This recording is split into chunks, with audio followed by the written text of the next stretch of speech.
আমি আমি কিন্তু রোগ ধরছি। ওকে ওয়াজ করতেছি ঠিক আছে, ওয়াজ করতেছি আপনি তো সংসদ অধিবেশন আপনি ওয়াজ করতে পারেন। ওয়াজ করতেছি তো ওয়াজ করতেছেন, ঠিক আছে, ওয়াজটা কি করছেন আপনারা দেখুন। রেকর্ডিং এই দেখেন দেখেন দেখেন দেখেন দেখেন ওনার নাম কি? আমার নাম যাই হোক, হ্যাঁ আমার নাম আপনি কাউসার আহমদ। আমি এই আচ্ছা, মুসলমান সমাজের কিছু মানুষ মনে করে কোরআনে মনে হয় জান্নাত জাহান্নামের কথাই আছে, রাজনীতির কথা নাই। কিন্তু আল্লাহর কোরআনটা এমন একটা কোরআন, যেই কোরআনে সংসার থেকে শুরু করে সংসদ কিভাবে চলবে সব উল্লেখ আছে না নাই?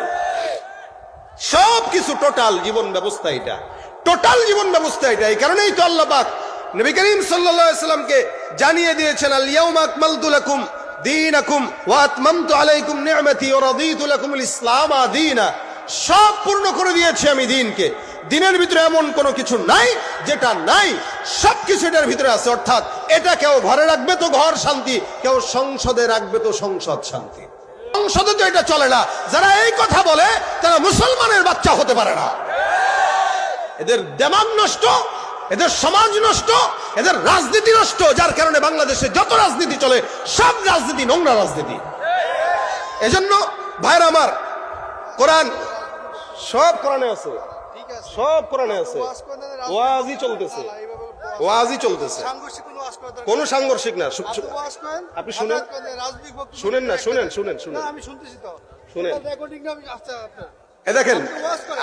আমি কিন্তু রোগ ধরছি। ওয়াজ করেন। ওকে ওয়াজ করতেছি, ওয়াজ না, করতেছি, আপনি ওয়াজ করতেছেন, ঠিক আছে, ওয়াজ করতেছি, আপনি তো সংসদ অধিবেশন আপনি ওয়াজ করতে পারেন। ওয়াজ করতেছি তো। ওয়াজ করতেছেন, ঠিক আছে, ওয়াজটা কি করছেন আপনারা দেখুন। রেকর্ডিং এই দেখেন দেখেন দেখেন দেখেন দেখেন ওনার নাম কি? আমার নাম যাই হোক, হ্যাঁ আমার নাম আপনি কাউসার আহমদ। আমি এই আচ্ছা, না, আপনি এই কথা শোনেন। এই না না না আপনি রাজনৈতিক ব্যক্তিকে ভাই, ভাই, ভাই, আসছে, এই শোনেন। আপনি কেন এই কথাগুলো শোনেন, বলেন? শোনেন, এখানে রাজনৈতিক ব্যক্তি কে আসছে? আপনি কথা এই শুনেন, কথাগুলো বলতেছেন আপনি কেন? কথা শুনেন। না, আমি আপনার কথা শুনবো না, আমি আপনার কথা শুনতে প্রস্তুত না। আচ্ছা আমি তো রাজনৈতিক বক্তব্য আচ্ছা আচ্ছা, ঠিক আছে ঠিক আছে ঠিক আছে। আমি রাজনৈতিক কথা বলছি। এই ভাই শুনেন শুনেন শুনেন, আসুন বসুন আসুন। আপনি আমি চিনি না, আপনি কথা বলবেন না। আমি এই শুনেন শুনেন, না শুনেন, এখানে রাজনৈতিক কোনো ব্যক্তি আসেনি, আপনি কোনো কথা রাজনৈতিক কথা বলছেন, শিক্ষা দেয় না। আমি আমার আপনি নেন, আপনি আমার কথা আলমদেরকে শিক্ষা দিতে না, না। আলোচনা আপনি রাজনৈতিক ব্যক্তি এসে আসছে, তো আপনি কেন এভাবে বসছেন? শেষটা শুনেন, শেষটা শুনেন, না, শেষটা পরে করুন আপনি। শেষটা শুনেন। না, আপনি শেষ তো পরে শুনবেন। আচ্ছা, দেখেন। এই যে কোনো রাজনৈতিক ব্যক্তি আসেনি। ভাই, ভুইয়া ভাই, ভুইয়া ভাই শুনেন। না, এই এই শুনেন, উনি ওনার কথা বলছে, আমি আমার কথা বলি, ঠিক আছে না? রাজনৈতিক কোনো আলোচনা এখানে কোন রাজনৈতিক নেতা আছে? তাইলে আপনি কেন নেতা আছে? নেতা নাই। আচ্ছা, আমি কি কাউরে ডাইরেক্ট বলছি? আপনি বলবেন কেন এটা? আমি বলছি কি, দেখেন, আমি বলছি হচ্ছে সংসদে যদি কোরআন না থাকে, এই ব্যাপারে কি আপনার কোন ভুইয়া ভাই আপনার কোন দ্বিমত আছে? আমার দ্বিমত না, আপনি আসছেন, আপনি ওয়াজ শোনার জন্য আমি আসছি, ঠিক আছে? আপনি আমার কথার জবাবটা দেন। আমার কথা, আমি আপনার কথা জবাব দেওয়ার জন্য কথা বলছি, আমি ওয়াজ আচ্ছা শোনার জন্য আসছি। আমি আচ্ছা, এই কথাটা আমি সবাইকে বলতেছি। আপনি ওয়াজ শুনবেন কি? আপনার সংসদ অধিবেশন শুনুন। এই এই এই জায়গায় এই জায়গাটা আমি শিখবো নাকি আপনার কাছে? আপনি শিখবেন তো, চুপ থাকলে হলো, শিখবেন। হবে ভাই, না না, দেখি নাকি? তুমি চুপ থাকো, তুমি চুপ থাকো, তুমি চুপ থাকো। শোনেন, না না ভুইয়া ভাই শুনেন। আচ্ছা, উনি মাহফিলে কিন্তু এই মাদ্রাসায় দান করছে না? সবচেয়ে বেশি দান করছে কিন্তু উনি, তাই না? আচ্ছা, টুপিও লাগাইছে আলহামদুলিল্লাহ, পাঞ্জাবিও পড়ছে আলহামদুলিল্লাহ, তার মানে ইমান তো আছে নাকি? নামাজও পড়ে অবশ্যই, এলাকার একজন গণ্যমান্য ব্যক্তি, ঠিক না? আচ্ছা, উনি রাজনীতি করে না, আমিও বুঝলাম উনি রাজনীতি করে না। এখন যেই ভুল ধারণাটা ওনার যেটা আছে ওটা ভাঙানো দরকার। সেটা কি? না, আপনি শুনতে হবে, শুনতে হবে। আরে আমার ভুলটা আমি আপনার সাথে গাড়িতে ওকে, ঠিক আছে, যান। তখন ভেঙে না। আচ্ছা, চুপ থাকেন। আপনি গাড়িতে বসে আপনার সাথে আমি তখন ভুল ভেঙে না। ওকে, ঠিক আছে, শোনেন না, না, না, আপনি আমার ভুল ভেঙে না। খালি আরেকটা কথা শুনেন ভাই, শুনেন, শুনেন। একটা জিনিস আপনারা আমার কাছে বলেন, এই বাংলাদেশে কোরআন এটার ব্যাপারে, এই আগেই বলছি যেটা, এটার ব্যাপারে কোনো প্রকার সন্দেহ আছে আপনাদের মনে হয়? আচ্ছা, এইটা পুরা বিশ্বের সব জায়গায় দরকার আছে কিনা বলেন? এ ব্যাপারে কারো কোনো দ্বিমত আপনাদের না? তার মানে কোরআনটা ঘরে হোক বাহিরে হোক, যেই জায়গায় হোক, যেখানে কোরআন থাকবে না ওই জায়গাটা কম দামি হবে, তাই না? আমার দাম কেন? শুধুমাত্র কোরআনের কারণে। এবং একটা মুসলমান, সে যদি হাফেজও না হয়, আলেমও না হয়, ওলামা একরামও না হয়, সে যদি কোরআন পড়ে এই কোরআন পড়ার কারণে তার জিহ্বা দামি হয়ে যায়, ঠিক না? এখন কেউ যদি বাজারে যায়ও কোরআনের কথা বলে, ওই বাজারটাও দামি হয়। আমি আগেও বলছি আপনাকে, একটা বাজারে যদি কোরআনের মজমা হয়, ওই বাজারটা কি হয়? দামি হয়। এখন আমাদের দেশের মূল ভুল যেগুলা হয়, মানুষ মনে করে কোরআনে শুধুমাত্র, আমি আগেও বলেছি একবার, মানুষ মনে করে কোরআনে শুধু জান্নাত, জাহান্নাম, নামাজ, রোজা, দান, সাদকা এগুলোই আছে, আর কিচ্ছু নাই। অথচ কোরআন পরিপূর্ণ জীবন বিধান। কোরআন পরিপূর্ণ জীবন বিধান। এই পরিপূর্ণ জীবন বিধানের ব্যাপারে কারো যদি বিন্দু মাত্র কোনো সন্দেহ থাকে যে এই পরিপূর্ণ জীবন বিধানে মনে হয় হয়তো এটা নাই, হয়তো ওইটা নাই, হয়তো ওইটা নাই, তাহলেই ইমানের ভিতরে খতরা চলে আসবে। কারো যদি এটা সন্দেহ থাকে যে এই পরিপূর্ণ জীবন বিধানে এটা নাই, ওইটা নাই, এটা নাই, তাহলে ইমানের ভিতরে কি চলে আসবে? খতরা চলে আসবে। ইমানের ভিতরে খতরা চলে আসবে মানে কি জানেন? আপনার ইমান দুর্বল। এখন কোরআন ভুল না, আমরা ভুল, আমার জ্ঞানের ভুল, আপনার জ্ঞানের ভুল, কিন্তু কোরআন যেখানে আছে এই জায়গাটা সঠিক। এই কারণে আপনারা মাদ্রাসা দিয়েছেন, মাদ্রাসায় দ্বীনি শিক্ষা হইতেছে, মাদ্রাসায় কোরআন শিখাইতেছেন। এখানে কি হবে? বান্দা কি করবে না করবে, ফাতিহা থেকে নিয়ে নাস পর্যন্ত। আমি আগেই বলেছি, হেডলাইট যেটা জ্বালানো থাকে এটা নিভায় থাকবে, তা আমি অন্ধ হয়ে যাব। অন্ধ যখন হব আমি বুঝবো না কোন পথে যাচ্ছি, বুঝবো না কোনটা সঠিক, বুঝবো না কোনটা বেঠিক। আর যখন হেডলাইটটা জ্বালানো থাকবে তখন আমি বুঝবো এটা সহি, ওইটা খারাপ, এটা ভুল, এটা এই। তাহলে কোরআনটা আমার জন্য কি হেদায়েত কিনা বলেন তো? বাস এই জায়গাটা খালি হন। এখন ভাই বলেছে ওয়াজ করতে, আমি ওয়াজই করতেছি, খালি আপনারা আমলের নিয়তে শুনেন। আমি উনাকে আগে আপনাদের কাছে বলেছি, উনি মাদ্রাসায় সবচেয়ে বেশি দান করেছেন, সবচেয়ে বেশি উনি দান করছেন।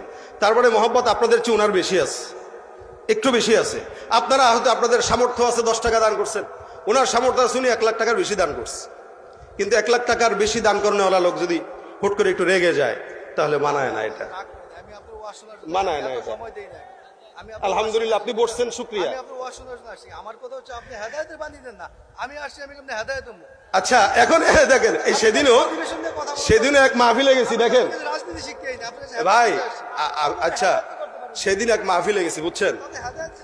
এই শুনেন, সেদিন এক মাহফিলে গেছি, এক মাহফিলে যাওয়ার পরে আমারে পাশ থেকে সভাপতি বলতেছে যে হুজুর কোরআন হাদিসের কথা বললেন। আমি মাহফিলের সভাপতিরে বললাম, জনগণকে বললাম যে ভাই কোরআন হাদিসের যে কথাগুলা, এটা কি আমরা বলি কি বলি না বলেন তো? আপনাদের কি মনে হয় ওলামা একরামরা কোরআন হাদিসের কথা বলে না, ওয়াজ করে না? এখানে আজকে মাগরিব থেকে এই পর্যন্ত যা আলোচনা হয়েছে, কেউ কি বলেছে সন্ত্রাসী করেন? কেউ কি বলেছে নামাজ পড়েন না? কেউ বলে নাই। তার মানে প্রত্যেকটা ওলামা একরাম নামাজের কথা বলে, জিকিরের কথা বলে, কোরআনের কথা বলে, সুদের বিরুদ্ধে বলে, ঘুষের বিরুদ্ধে বলে, এই কথাগুলোই বলি আমরা। এরপরেও যদি কেউ বলে হেদায়েতের বাণী বলেন, কোরআনের কথা বলে, এর চেয়ে আর কি বলার আছে? আল্লাহ আমাদেরকে সঠিক হেদায়েতের বুঝ দান করে বলেন আমিন। এটা প্রত্যেকটা মাহফিলে আপনারা খেয়াল রাখবেন, আল্লাহ যেন আমাদের বিরুদ্ধে যেটাই যাক যাক, অথবা আমার বিরুদ্ধেও যদি, আমাকেও যদি কখনো দেখেন, আমি হযরত ওমর ফারুকের কথা আমি নকল করে আপনাদেরকে বলছি। হযরত ওমর বলেছিলেন যে আমার কোনো কথা বা আমি ওমর যদি ইসলাম থেকে এক বিন্দু সরে যাই তাহলে তোমরা আমি ওমরের বিরুদ্ধে চলে যাবা। আমিও বলছি বাংলাদেশের কোন ওলামা একরাম যদি হেদায়েতের থেকে ছুটে যায় আপনারা তাদের বিরুদ্ধে চলে যাবেন। আমার পীর যদি আমার হেদায়েত থেকে সরে যায়, আমার পীর যদি ইসলাম থেকে সরে যায়, আমি আমার পীরের বিরুদ্ধে লেগে যাব, এটা আমার দায়িত্ব। আমি সাইদ আহমদ যদি আজকে কোরআনের বিরুদ্ধে কোনো কথা বলি, আপনারা আমার বিরুদ্ধে লেগে যাবেন, এটা আপনাদের দায়িত্ব। সুতরাং এই জায়গাটায় কারো সঙ্গে কোনো তেলাতেলি চলবে, এই বুঝগুলো আল্লাহ পাক আমাদের দান করুক বলেন আমিন। তাহলে দুইটা শিক্ষা আছে, একটা কোরআনের জাগতিক শিক্ষা, কোরআনের শিক্ষার একটা জাগতিক শিক্ষা। কোরআনের শিক্ষার কারণে মানুষ কেন দামি হয়? বলে কোরআন দামি এই কারণে দামি। আর কোরআনের শিক্ষা যদি কারো ভিতরে থাকে তাহলে কি হয়? যেমন মনে করেন যার ভিতরে কোরআন আছে, এই লোকটা যদি 7 বছরও হয়, দেখবেন 7 বছর হইলে, 7 বছর হইছে মাত্র শিখতেছে, তখনও তাকে মানুষ হাফেজ সাহেব বলে। কেন বলে? ও কোরআন শিখতেছে, সম্মান বেড়ে গেছে। এবার কোরআন শিখা শেষ, হাফেজ সাহেব মাওলানা শুরু করছে, মাওলানা বলা শুরু করে দেয়। মুফতি পড়ে নাই, মুফতি সাহেব ডাকা শুরু করে দেয়। কোরআনের এলেম এমন একটা জিনিস, এটা মানুষের ভিতরে যত গভীরভাবে ঢুকে তত মানুষের সম্মান বাড়ে। কোরআনের এলেম এমন একটা জিনিস যেটা যত সময় যায় তত গভীরতা বাড়ে। কোরআনের এলেম এমন একটা জিনিস, যত জ্ঞান বাড়বে বন্ধু তত বাড়বে। দুনিয়ার হালত দেখেন, আপনার টাকা আছে, আপনার ক্ষমতা আছে, আপনার ব্যবসা বাণিজ্য বড় আছে, যত টাকা বাড়বে বন্ধু বাড়বে না, শত্রু বাড়বে। আজকে যদি আপনি কোটি টাকার মালিক হন, কালকে 500 কোটি টাকার মালিক, দেখবেন পরের দিন আপনার পিছনে শত্রু লেগে যাবে। আজকে আপনি মেম্বার, পরের দিন চেয়ারম্যান, তারপর দিন এমপি, দেখবেন আরো শত্রু লেগে যাবে। কেন? দুনিয়ার হাইসিয়াতে যে যত বড় হয় তার পিছনে তত শত্রু লাগে। কিন্তু একজন দ্বীনের হাইসিয়াতে যে যত বড় বুজুর্গ হয়, যে যত বড় আলেম হয়, আল্লাহ পাক দুনিয়া এবং আখিরাতে তার বন্ধু বাড়ায় দেয়। এটা কোরআনের কারণে, অন্য কোনো কারণে না। এবং কোরআনের এলেম এটা কখনো বান্দার দিন থেকে সরে যায় না। ক্ষমতা আজকে আছে কালকে নাই, টাকা আজকে আছে কালকে হইতে পারে সকালবেলা আমি বড় লোক, বিকেলবেলা ফকির হয়ে গেছি। ফিলিস্তিনের মুসলমানদের দিকে তাকান, এদের হালত কি? এরা এরকম অসংখ্য মানুষ ছিল যাদের আপনার আমার চাইতে বড় বড় বিল্ডিং ছিল, কিন্তু আজকে সারা সময়ের কারণে এদের এমন অবস্থা যে এরা খাওয়ার জন্য ঘাস পর্যন্ত পায় না। ক্ষমতা আজকে আছে কালকে নাই, বাড়ি আজকে আছে কালকে নাই, সম্পদ আজকে আছে কালকে নাই, কিন্তু কোরআন আজকে আছে কালকে নাই এমন হয় না। বরং এটা যত সময় যায় তত কোরআনের এলেমের গভীরতা আল্লাহ বাড়ায় দেয়, সম্মান বাড়ায় দেয়। এই জন্য দুনিয়াবি শিক্ষার, দিনের শিক্ষার ভিতরে কোরআন আর দ্বীনি শিক্ষার ভিতরে পার্থক্য এটা। এখন যদি আপনাদেরকে বলি দুনিয়াবি শিক্ষা ডাক্তার হওয়া, এটা কি ফরজ ওয়াজিব? ডাক্তার হওয়া ফরজ ওয়াজিব? কিছুই না, জরুরি। জরুরি জরুরি কেন বললাম? যদি সমাজের কোনো ডাক্তার হয় আমরা তাদের কাছে যেতে পারি।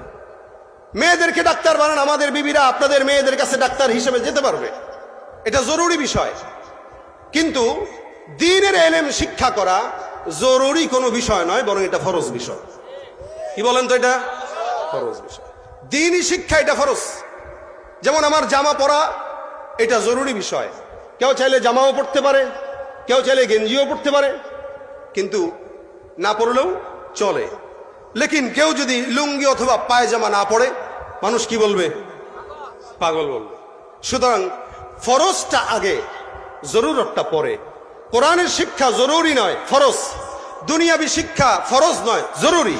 সুতরাং কেউ যদি কোরআনকে বাদ দিয়ে দুনিয়াবি শিক্ষা শিখতে যায়, তাহলে ওই ব্যক্তিটা কেমন যেন ফরজ বাদ দিয়া জরুরতের পিছনে ছুটলো। এই জন্য প্রত্যেকের উচিত, এই মাহফিলে যারা আসছেন সবার উচিত, এবং স্টেজে যারা আছেন তাদেরও উচিত, দুনিয়াবি শিক্ষা অর্জন করেছেন পাশাপাশি দ্বীনি কোরআন শিক্ষা অর্জন করা। এটা উচিত না, এটা ফরজ। এটা কি বলেন? ফরজ। প্রত্যেকের উচিত। অনেক তো ডাক্তার হইলাম, অনেক তো ইঞ্জিনিয়ার হইলাম, সন্তানদেরকে অনেক ইংলিশ মিডিয়ামে পড়াইলাম, কিন্তু আমার সন্তানটা আমার কবরের পাশে দাঁড়াবে কিনা এটা সন্দেহ। কেন সন্দেহ? ও তো দিনের বুঝি নাই, ও কেমনে দাঁড়াবে? এ কারণে সন্তান যদি 5টা থাকে, অন্তত একটাকে দ্বীনি শিক্ষার জন্য শিখান। অন্তত যদি ডাক্তারও বানান, ইঞ্জিনিয়ারও বানান, শুরুতে দ্বীনি শিক্ষাটা দেন। ইনশাআল্লাহ ডাক্তার হইলেও কসায়ের মতো মানুষকে জবাই করবে না। ইঞ্জিনিয়ার হবে কিন্তু রডের পরিবর্তে রোডঘাটে বাঁশ দিবে না। কেন? তার ভিতরে দ্বীনি কিছু ভয় আছে। এই দ্বীনি ভয়ের কারণে সে দুনিয়ার হালতে থাকলেও দ্বীনি পরিবেশে থাকবে, দ্বীনের কথা বলবে, দ্বীনের পথে চলবে। এটা হলো দ্বীন আর দুনিয়ার শিক্ষার ভিতরে পার্থক্য। এই কারণে আপনাদের কাছে আমার আবেদন, যেহেতু মাদ্রাসা এখানে আছে, আপনাদের উচিত কি, যারা স্কুলে পড়েন, কলেজে পড়েন, ভার্সিটিতে পড়েন, ব্যবসা বাণিজ্য করেন, আপনাদের প্রত্যেকের উচিত এটাই যে আপনারা আজকে থেকে নিয়ত করেন, মাদ্রাসায় প্রত্যেক দিন কমাস কম আধা ঘন্টা সময় আপনারা দিবেন। যে সময়টা আপনারা কোরআন শিখবেন, সেটা 10 মিনিট হোক, 20 মিনিট হোক, 1 ঘন্টা হোক। আপনার ছেলেকে শিখান, বিবিকে শিখান। এই দেশের এমন কোনো আলেম নাই যারা আপনারা শিখতে চাবেন শিখাবে না, এটা হইতে পারে না। ওলামা একরাম নির্দ্বিধা শিখাবে। একমাত্র বাংলাদেশে ওলামা একরাম যারা নিজের ক্ষতি হইলেও দ্বীনের জন্য লেগে থাকে। বর্তমান সময়ে অটোরিকশা যারা চালায়, এরাও মাস শেষে 30,000 টাকা বেতন, 30,000 টাকা কামাইতে পারে। কিন্তু একটা আলেম কত টাকা বেতন দেন আপনারা? মাদ্রাসার শিক্ষককে কয় টাকা বেতন দেন? এরপরেও এরা কিন্তু কোশ্চিন কালেও আপনাদেরকে শিখতে চাইলে না করবে না, বরং ফ্রি শিক্ষা শিখাবে। সুতরাং আপনি আমি হয়তো টাকা দিয়ে খেদমত করতে পারবো, কিন্তু তাদের মতো জান আর মাল কোরবানকে সারা জিন্দগি ভর কোরআনের পিছনে লেগে থাকার মতো মেহনত আমাদের হয়তো হবে না। এই কারণে প্রত্যেককে আমি আবেদন করি, কোরআনের এই শিক্ষা আপনার ছেলেকে মাদ্রাসায় দেন। যদি না দিতে পারেন, প্রত্যেক দিন 5 মিনিট, 10 মিনিট, 15 মিনিট, 20 মিনিট করে মাদ্রাসায় আপনার বাচ্চাদেরকে পাঠান, অন্তত শিখুক, দিন শিক্ষা শিখুক।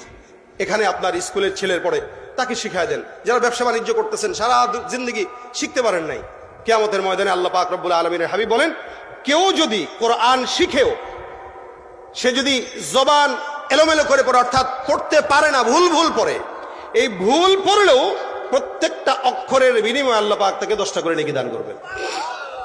এটা কোরআনের ফয়সালা, এটা কোরআনের মুজিজা। এজন্য আমরা কোরআন শিখতে চাই তো, ইনশাআল্লাহ প্রত্যেকে চাইতো কোরআন শিখবো, কোরআন বুঝবো এবং কোরআন অনুযায়ী আমল করব। আল্লাহ পাক সে আমল করার তৌফিক দান করুক, বলেন আমিন। ভাইরা আমার, আল্লাহ পাক রব্বুল আলামিন আপনাকে আমাকে দামি যেহেতু বানিয়ে দিয়েছেন, এই কারণে দামি একটা গ্রন্থ দিয়ে দিয়েছেন। দামি বান্দা যে কোনো জিনিস পড়েই কিন্তু জান্নাতে যেতে পারবে না, যার কারণে আল্লাহ পাক রব্বুল আলামিন এই বান্দার চলাচল কেমন হবে, যেহেতু বান্দা দামি, যে কোনো পথে বান্দা চললে বিপদগামী হওয়ার সম্ভাবনা আছে, যে কোনো রাস্তায় বান্দা গেলে বিপদগামী হওয়ার সম্ভাবনা আছে, যার কারণে আল্লাহ পাক রব্বুল আলামিন পবিত্র কোরআনকে আপনার আমার জন্য দিয়েছেন। বান্দা তুমি কেমনে চলবা, কেমনে ঘুমাবা, কেমনে রাষ্ট্র পরিচালনা করবা, কেমনে রাজনীতি করবা। এ মুসলমান সমাজের কিছু মানুষ মনে করে কোরআনে মনে হয় জান্নাত জাহান্নামের কথাই আছে, রাজনীতির কথা নাই। কিন্তু আল্লাহর কোরআনটা এমন একটা কোরআন, যেই কোরআনে সংসার থেকে শুরু করে সংসদ কিভাবে চলবে সব উল্লেখ আছে না নাই? সব কিছু টোটাল জীবন ব্যবস্থা, এটা টোটাল জীবন ব্যবস্থা এটা। এই কারণেই তো আল্লাহ পাক নবী করিম সাল্লাল্লাহু আলাইহি সাল্লামকে জানিয়ে দিয়েছেন, আল ইয়াউমা আকমালতু লাকুম দীনাকুম ওয়া আতমামতু আলাইকুম নি'মাতি ওয়া রাদিতু লাকুমুল ইসলাম দীনা। সব পূর্ণ করে দিয়েছি আমি দিনকে। দিনের ভিতরে এমন কোনো কিছু নাই যেটা নাই, সবকিছু এটার ভিতরে আছে। অর্থাৎ এটা কেউ ঘরে রাখবে তো ঘর শান্তি, কেউ সংসদে রাখবে তো সংসদ শান্তি। কথা বলেন ঠিক কিনা? এটা কোথায় এমন কোন জায়গা নাই যেখানে এটার কাজে লাগে না, প্রত্যেকটা জায়গাতে এটা কাজে লাগে। কিন্তু আমরা এটাকে বাদ দিয়া আজকে কুফরি মতবাদকে সমাজের ভিতরে প্রতিষ্ঠা করার জন্য আমরা চেকে বসেছি এবং এটার পিছনে আমরা গরু ছাগলের মতো দৌড়ানো শুরু করে দিয়েছি। কুফরি মতবাদ আমাদের কাছে পছন্দ লাগে, আল্লাহর দিন পছন্দ লাগে না। যার কারণেই যারাই ক্ষমতার পালা বদলে পর্যন্ত যত বছর দেখেছেন বাংলাদেশের, তত বছরে কোরআন যেহেতু ইসলামে ছিল না, এই কোরআন যেহেতু এই দেশের আইনে ছিল না, রাষ্ট্রীয় আইনে ছিল না, কোরআন অনুযায়ী যেহেতু দেশ চলে নাই, এই কারণে এত বছর পর্যন্ত দেশের পরিচালনায় যারাই ছিল কেউ শান্তি আনতে পারে নাই। কিয়ামত পর্যন্ত চলাবে, শান্তি আনতে পারবে না, পারবে না, পারবে না। কেন পারবে না? কোরআনকে বাদ দিয়া দেশে কেন ছোট্ট একটা ঘরেই তো শান্তি মিলবে না, গোটা দেশে কেমনে শান্তি মিলবে? ছোট্ট ঘরেও যদি কোরআন না থাকে ওই ঘরে শান্তি মিলে না। সেখানে এত বড় রাষ্ট্র, এই রাষ্ট্র পরিচালনার ক্ষেত্রে শান্তি আনার জন্য কোরআনের বিকল্প কোনো কিছু আছে? কথা বলেন আছে? তার মানে কোরআনকে যারা দূরে ঠেলে তারা কি মুসলমান না বেঈমান? সমাজের ভিতরে আল্লাহ পাক কোরআনকে দামি বানিয়ে দিয়েছেন। কোরআনের কারণে এই কাঠটা দামি, কোরআনের কারণে গিলাফটা দামি, কোরআনের কারণে বিল্ডিং দামি, কোরআনের কারণে 7 বছরের বাচ্চা দামি, কোরআনের কারণে জায়গা দামি হয়ে গেছে। যেই জায়গাটা একটা সাধারণ মাঠ, ওই জায়গাটার ব্যাপারে পয়গম্বর বলেন, আল্লাহ পাক রব্বুল আলামিনের হাবিব বলেছেন, কোন মজমায় যদি কোরআনের আওয়াজ হয়, আল্লাহর নবীর আওয়াজ হয়, আল্লাহর নবী বলেন ওই মজমাটাকে আল্লাহর ফেরেশতারা চতুর্দিক থেকে ঘেরাও করে রহমত বর্ষণ করে। সুবহানাল্লাহ। ওটা জান্নাতের বাগান হয়ে যায়। কিসের বরকতে? বলেন না কিসের বরকতে? একটা বাজার, ওই বাজারেও যদি কোরআনের আড্ডা জমে, কোরআনের মজমা জমে, বাজারটাও আল্লাহ পাক খানিক সময়ের জন্য জান্নাতের বাগান বানায় দেন। ভাইরা আমার, আল্লাহ পাক রব্বুল আলামিনের হাবিব এই কারণেই বলেছেন কোরআনের মজমা এত দামি, কোরআন তেলাওয়াতের মজমা, কোরআনের চর্চার মজমা এত দামি। আল্লাহ পাক রব্বুল আলামিনের কোন বান্দা যদি 5-10 মিনিট কোরআনের মজমার কোন আলোচনা করে, কোরআনের ইলম অর্জন করে, ওই জায়গাটার দাম, ওই সময়ের দাম, ওই মজমার দাম সারা রাত জেগে নফল ইবাদতের চাইতেও মালিকের দরবারে বেশি হয়ে যায়। সুবহানাল্লাহ। এটা যেখানে যাবে ওখানে দামি হয়ে যায়, এটা সব জায়গায় দামি। এটা যে আকলে ঢুকে ওই আকলের জন্য এটা হিকমতপূর্ণ আকল হয়ে যায়। যে আকলে কোরআন যায় ওই আকলটা হিকমতপূর্ণ আকল হয়ে যায়। ওই আকলে আর কোনোদিন দুনিয়ার নোংরামি জ্ঞান ঢুকে না, কারণ আল্লাহর কোরআন যে আকলে যায় ওই আকলে কোনো অন্যায় অবিচার এগুলো বাসা বাঁধতে পারে না। এই জন্য আল্লাহ পাক রব্বুল আলামিনের হাবিব বলেছেন এটা বান্দার আকলের জন্য একটা হাকিম, এটা বান্দার আকলের জন্য খাবার, এটা বান্দার আকলের খোরাক। যে আকলের মধ্যে কোরআন নাই, খোরাক ছাড়া বান্দা যেরকম অসুস্থ হয়ে যায়, কোন আকলে কোন দেমাগে যখন কোরআন না ঢোকে ওই দেমাগটা অসুস্থ হয়ে যায়। আমাদের সমাজে যারা অধিকাংশ রাজনীতিবিদরা আছে এদের দেমাগে কোরআন না থাকার কারণে তাদের দেমাগটাও অসুস্থ, যার কারণে সমাজে চুরি ডাকাতি সন্ত্রাসী বেশি। ঠিক কিনা জোরে বলে? কোরআন দিয়া যদি সমাজ পরিচালনা হতো, চুরিও বন্ধ হতো, সন্ত্রাসীও বন্ধ হতো, দুর্নীতিও বন্ধ হতো, চাঁদাবাজও বন্ধ হয়ে যেত। কথা বলে না? এই কথার সাথে দ্বিমত আছে আপনাদের? যারা এই পর্যন্ত চালিয়ে এসেছে আমরা দেখেছি, কোরআন ছাড়া চালিয়েছে, কেউ শান্তি দিতে পারে নাই। আগামীতেও যদি কেউ চালায় শান্তি দিতে পারবে না কিয়ামত পর্যন্ত। আমি আপনাদেরকে সময় দিয়ে দিলাম। যাদের হাতে যায় ক্ষমতা দেশ যেন বাপের ভিটা, রাখতে চেয়ার শুরু করে বিদেশিদের পাচাটা। যাদের হাতে যায় ক্ষমতা দেশ যেন বাপের ভিটা, রাখতে চেয়ার শুরু করে বিদেশিদের পাচাটা। বিদেশিদের কথা মতো চালায় ওরা নিজের দেশ, দেখতে দেখতে গোল্লায় গেল আমার সোনার বাংলাদেশ। মুসলমানের দেশটা মোদের আছে খাতা কলমে, দোষের দোষী যে বাজারে শাস্তি পায় যে আলেমে। কেন জানেন? আলেমরাই কোরআন মানে। এ কারণে যত অপরাধ এদের উপর দিয়েই দেয়, আবার স্ক্রিপ্ট সাজায় সাজায় নাটক বানায়, আমাদেরকে বুঝায়। গাজীপুরের ঘটনা দেখে আমরা সেটাই বুঝতে পারছি। আজকে বাংলাদেশের মানুষেরা যা আছেন মনে রাখবেন, এই কোরআনকে যতদিন পর্যন্ত বুকে ধারণ না করবেন, আল্লাহর কসম, কোরআনকে অবমাননার কারণে আপনি না শান্তি পাবেন, না আপনার পরিবার শান্তি পাবে, না আপনার দেশের মানুষ শান্তি পাবে। এটা শান্তির একটা ঠিকানা, পায়রা। এটা যেখানে গেছে ওই জায়গার শান্তির জায়গা করে দিয়েছে। এই জন্য একটা গিলাফের পর্যন্ত দাম হয় কোরআনের নিসবতে। সামান্য একটা 20 টাকা 50 টাকার কাপড়ের গিলাফ, এই গিলাফটার দাম কোনো হয় না যতক্ষণ পর্যন্ত কোরআনের সঙ্গে না মিলে। কিন্তু গিলাফ যখন বানানো হয়, এটা যখন পায়ে লাগে বান্দারা চুমু খায়। ব্যাপারটা বুঝতাম না, এত ছোট্ট একটা কাপড়ের টুকরা, এতক্ষণ পর্যন্ত তোমরা চুমু খাও নাই, এখন কেন চুমু খাও? তার মানে কোরআনের সংস্রবের কারণে এটার দাম বেড়ে গেছে না কমে গেছে? হাফেজে কোরআনের দাম শুধু কোরআনের সংস্রবের কারণে হয়। একটা মানুষের গায়ের সঙ্গে যদি কারো পা লেগে যায়, পা লাগলে সালাম দেয় কি দেয় না? কখনো দেয়, কখনো দেয় না। আর যদি হাফেজে কোরআনের গায়ে পা লেগে যায় 10 বার সালাম দেয়, কারণ এই ছেলেটা হাফেজে কোরআন। এই মুসলমান এই কারণে কোরআনটা যেই দিলে থাকে ওই দিলটা আল্লাহ দামি বানায় দেয়। কোরআনটা যেই ঘরে থাকে ওই ঘরটা দামি হয়ে যায়। আল্লাহ পাক বলেন এটা এমন একটা কিতাব যেই কিতাবে আয়াতের শুরু থেকে শেষ পর্যন্ত একটা জায়গাতেও কোনো ভুল সন্দেহ প্রকাশ করা যাবে না। যালিকাল কিতাব লা রাইবা ফীহি হুদাল লিল মুত্তাকিন। কথা দুইটা, একটা হলো এখানে কোনো সন্দেহ নাই, 2 নাম্বার এটা মুত্তাকিদের জন্য একটা সুন্দর পথের দিশা।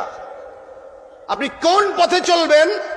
গাড়িতে রাত্রেবেলা আমরা যখন চলি, হেডলাইট ছাড়া গাড়ি চললে অ্যাক্সিডেন্ট হবে কি? হ্যাঁ, 100% না? নাকি এক বিন্দু সন্দেহ আছে? যেই গাড়িতে হেডলাইট নাই ওইটা 100% অ্যাক্সিডেন্ট হওয়ার সম্ভাবনা আছে। ও যতক্ষণ চলে তার নিজের চোখের যোগ্যতায় চলে না, হেডলাইটের যোগ্যতায় চলে। হেডলাইট যদি না থাকে চোখ দিয়া দেখবেন লাইট আছে, আলো আছে, যত দূর চোখ যায় ড্রাইভার তত দূর চলতে পারে। অর্থাৎ কত দূর? ঢাকার থেকে কক্সবাজার রওনা দিবে, কক্সবাজার পর্যন্ত গাড়ির হেডলাইটটা কাজ করে, তার মানে এই রাতের অন্ধকারে ড্রাইভারটা কক্সবাজার পর্যন্ত চলে যায়। ওই গাড়ির হেডলাইট ওই ড্রাইভারের জন্য পথ প্রদর্শক। ঠিক তেমনি ভাবে ইমানদার অন্ধকারের ভিতরে থাকবে। আল্লাহ পাক কোরআনের হেডলাইট সামনে জ্বালায় দিয়েছেন। এই হেডলাইট যতক্ষণ থাকবে কোনো ইমানদার কোনোদিন বিপদগামী হতে পারে না, হবেও না। কেন? হেডলাইট সামনে আছে, হেডলাইট সামনে জ্বালানো আছে। এটা কোনোদিন, এই হেডলাইট যতক্ষণ থাকবে, ব্যাটারি যতক্ষণ থাকবে, ততক্ষণ এই হেডলাইটের আলোতে ইমানদার চলবে। আর কেউ যদি ইচ্ছা করে হেডলাইটটা বন্ধ করে, অর্থাৎ কোরআন বন্ধ করে রেখে দিল, যা এই কোরআন তো মসজিদের জন্য, এটা তো মাদ্রাসা।